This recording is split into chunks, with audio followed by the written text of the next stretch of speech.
Today let us come to the 8th standard online classes. In the last class we have learned about the rise of Jainism. So and also we have learned about the Parshanatha and also about the Lord Mahavira and all. So in this today's class, let us go to the next topic, that is Buddhism. In that we are going to learn today this main important topics like the Eightfold Path, followers of the new religions and foreign invasions, and the battle between, that is, Alexander and Kaurava. So let us have a detailed note about this regarding these topics and also some important images regarding these topics. Let us have a look.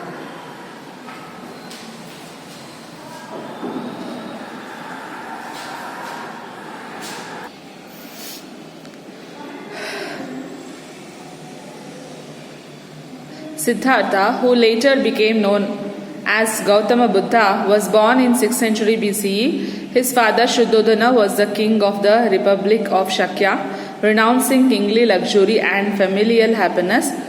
Siddhartha became a hermit. Disillusioned with the prevailing ways of life, he embarked upon a quest for truth. Attaining enlightenment, he became Buddha. After becoming Buddha, the enlightened one, he first went to Saranath near Banaras. There in the Deer Park, he gave his first sermon. This has been called Dharmachakra Pravartana. Here he preached the Four Noble Truths and the Eightfold Path. The Four Noble Truths declare that the whole world is full of sorrow and suffering. They also explain the root cause of sorrow.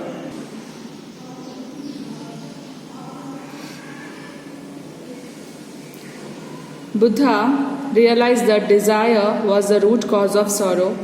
Only by the liberation of excessive desires could a peaceful life be led. Buddha preached the Eightfold Path for eliminating desires. This is called the middle path. The Eightfold Paths are right action, right livelihood, right speech, right vision, right effort, right recollection, right resolve and right thought. Followers of the new religion, wealthy merchants, artisans and common people were inspired by the new teachings. Buddha gave his messages in Prakrit, the language of the common man, and related them to various aspects of their tradition. The atmosphere of the new cities changed the ways of life of the people. The new religious became a ray of hope in the changed circumstances. Buddhism especially took on a new role of transforming the lives of people. Buddha and his followers visited Kosala, Magadha and many cities on the Gangetic plain and spread his messages there. They walked from one city to another and devoted their lives for others. In this 80th year, Buddha's glorious life of selfless service came to an end. At Kushinagar, this has been called Mahaparinirvana. Viharas were constructed in all the areas in which Buddha wandered. People preserved his relics and bones in Chaityalayas and stupas, and in memory of his accomplishments, started worshipping him. So this was how the first temples, idols and idol worship began. Buddhism spread not only in our India but also in foreign countries. Chinese travelers like Fahim, Itzing and Huinsang have described vividly the glory of Buddhism. Buddhism had spread to Malaya, Burma, Thailand, Vietnam, Cambodia, Sri Lanka and Bamiyan too. Rocks have been cut from mountains and shaped into statues of Buddha. Even today we can see gigantic statues of Buddha in Angkor Wat of Cambodia and Bamiyan of Afghanistan. Unfortunately, the huge statues of Buddha in Bamiyan came under attack and were destroyed in recent times. In 1956, inspired by Buddha's teachings, India's prominent social philosopher and architect of constitution, Babasaheb Dr. B.R. Ambedkar embraced Buddhism. After Buddha's death, his followers collected his teachings and tradition in the form of Tripitakas. So these are Vinaya Dharma and Abhidharma Pitakas. Over a period of time, disagreements developed in the teachings and different branches of Buddhism sprung up. Thus, Hinayana, Mahayana, Vajrayana and its sutras came into being. Today, we see many organizations across the globe adopting different ways and realizing Buddha. Foreign inventions. During this period, there sprung up city-states in Greece. Ancient Persia had grown into a powerful empire. These two areas engage in continual conflicts.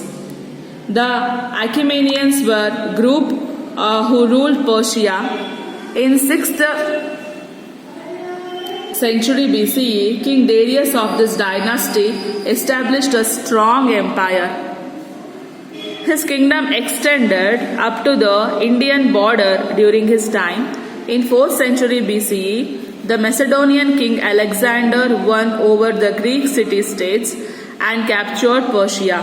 Thus, even the part of the Persian kingdom which had spread up to the Indian border came under the control of Alexander. After overpowering Persia, Alexander entered India through the passes in Kandahar and Hindu Kush. He advanced till Ravi and Beas rivers and unable to proceed further. He crossed the Indian border through river Zalem and on his way back home he died at Babylonia.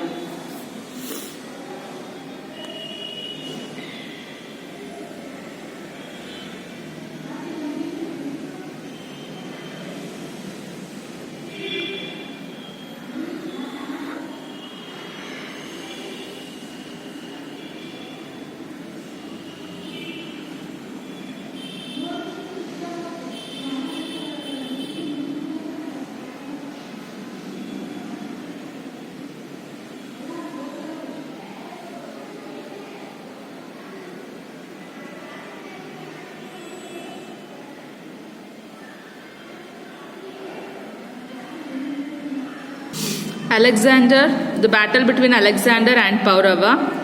When Alexander accepted the invitation of Ambi, the king of Takshila, and came to India, it was Paurava that he had to confront. Paurava, also called Porus.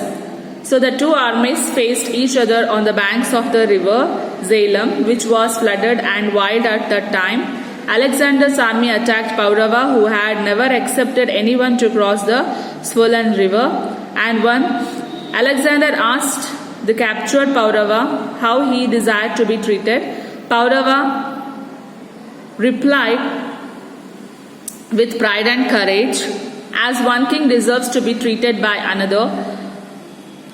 Paurava's brave adventures have been immortalized in Greek writings. Alexander's attack led to the consolidation of small and big republics and the establishment of the Mauryan dynasty. The arrival of the Greeks influenced North Indian art and science. Proof of this influence can be found in the famous art form known as Gandhara art, which existed at that time. So these are the important points regarding the syllabus, that is rise of Buddhism and Jainism. So we have learnt about the eightfold paths in Buddhism, followers of the new religion and the foreign inventions. So the battle between the Alexander and Paurava. Thank you for watching this video.